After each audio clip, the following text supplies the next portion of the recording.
All right, so there's a couple of different guides on the saw here we have the fence. It's usually the one that you're going to most likely to see. It slides back and forth. It has a couple of gauges on it here. And when you lock it down, it holds in place, but you should double check. So we lock that down. And when we use the fence, I'm going to usually have the guard down. And I'm going to use this piece of wood. Usually we would have it over so we cut into it, but I'm going to leave it over here so we can kind of see what's happening. When we lock it down, and we would push it through the saw, and this is less than around 4 inches. Between 4 and 6 inches, it gets a little bit like you don't want your hand in there. Over 6 inches, you kind of do want your hand, but under 4 inches, we're going to use a push stick. And we got a couple of different types. We have this nicely fabricated, bought one, and then we have a homemade one.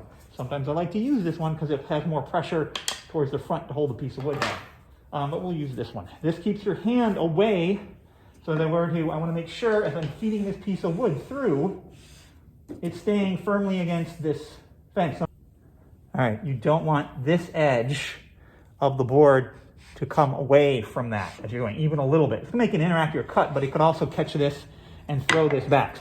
Other than the danger of hitting that blade with your hand, is the danger that this is a lot of force pushing back, and it's kind of the part that's in here is locked. If you were to freehand something through, or if it came loose, it's going to want to twist this and throw this back at you at a rate that would cause you injury, bodily damage.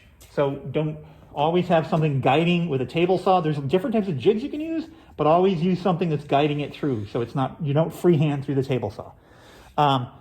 So as I push this through, and I'm going to use the push stick, so I have it handy over there, have it nearby.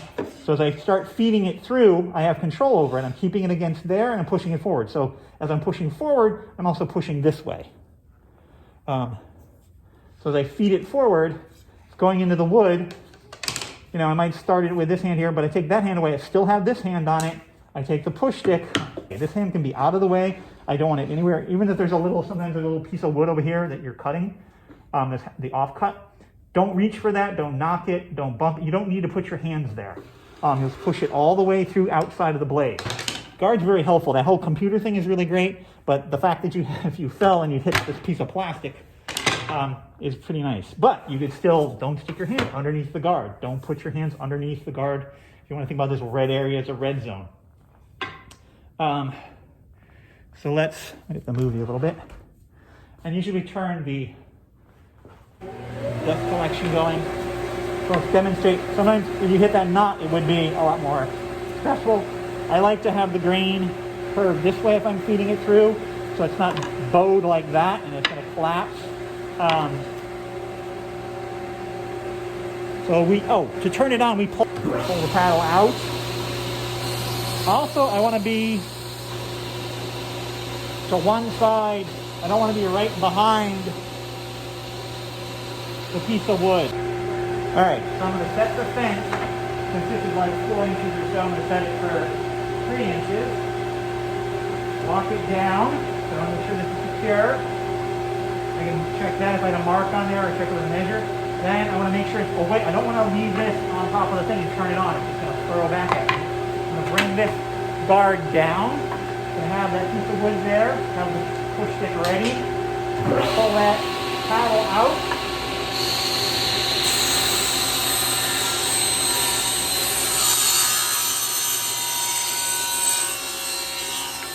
Push it all the way through to the other side. Then I can push the paddle in and it comes to stop. Do not reach for the piece of wood or push on it until the blade has come to a stop. You can see the green light is stopped and you can see the blade is stopped.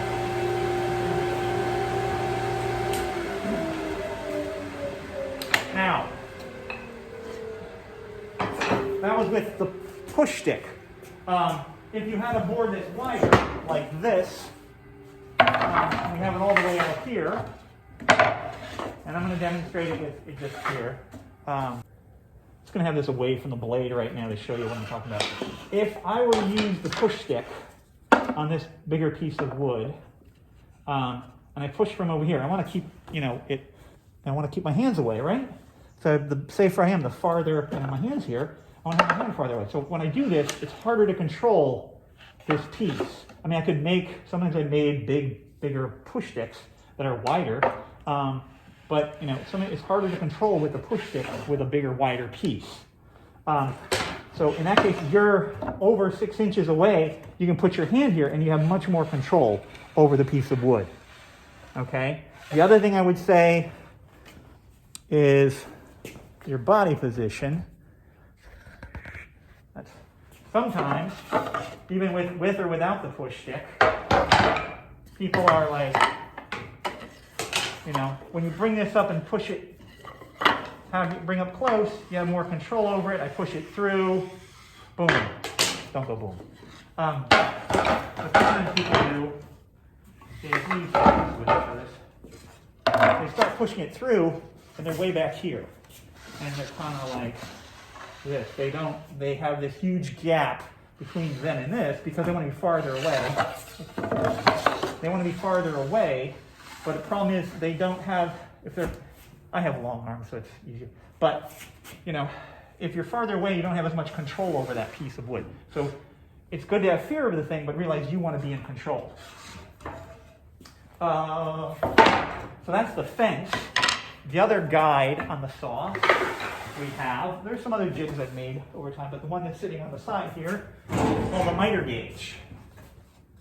And that goes into these grooves here. Now, what you don't want to do with the miter gauge is use it with the fence. So if I have this here, this is no. You're like, oh, I'll measure this piece and I'll cut it. This piece, once it's cut, that's loose, it's locked in between those two, it'll fly back at you because it'll be jammed in there. So you just want the fence out of the way. There's ways you can do stuff, but let's keep the fence out of the way, one or the other.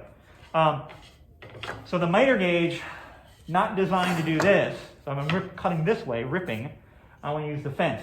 If I'm cross-cutting, I'm probably using the miter gauge. I don't want to, I would use it like this and cut through. I can also loosen this and adjust the angle on this and lock it and get different types of angles. And I'm going to secure that when I do it. And again, put that back where it was. I want to realize as I'm pushing this through, the blade's going to appear over here. So don't have you wouldn't have your arm, let me show you that. Don't have your arm out like that because that's where the blade is going to be. Have your arms away from the blade area. And there's kind of little marks where we cut. It's all messed up now, but some of you want to check where it's going to cut and measure. So that's the miter gauge, generally using that away from the fence away. Saying that, the other thing, you know, saying you're like, oh, no, I do want to use, so I want to do this cut, but I don't want to lift that up. I just want to leave this here. And you want to do something like, yeah, I'm going to bring you in closer again, something like that. The problem with this is way wobbly. If it twists while it's in there, it's going to fly back. So you want to watch out for it. And you don't do that actually. So no, don't do that. Either this, or use the miter gauge, or there's another saw which we'll look at shortly. So we showed the guard.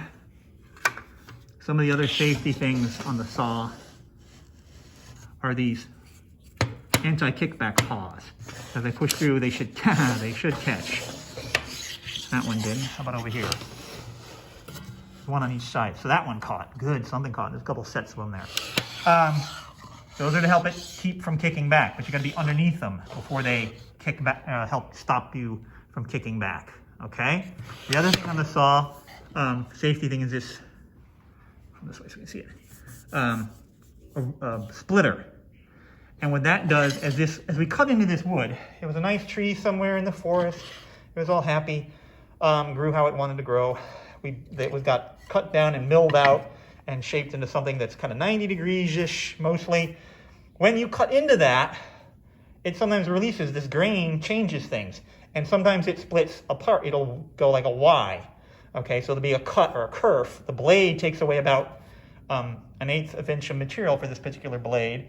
And what can happen is this will either spread or that kerf could close up. If it closes up, it'll squeeze onto this blade and that'll lock on the back of the blade and throw it back at you. So what this does is keep that kerf from locking up against it. Okay?